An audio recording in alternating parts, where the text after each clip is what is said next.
To turn on or turn off mute all sounds shortcut in Samsung Galaxy S22 Ultra, open settings, select the notification panel, and then tap settings icon, scroll down settings screen, find accessibility,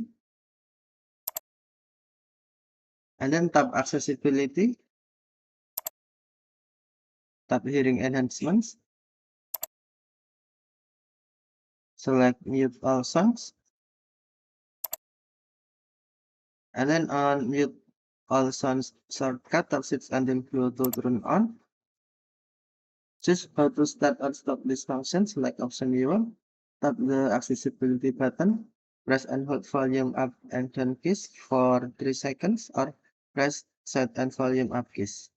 Select option you want and then tap OK. Now mute all sound shortcut. Let's show. To hide or to turn off, tap mute all sounds shortcut switch until gray. Okay, thank you for watching. Have a nice day.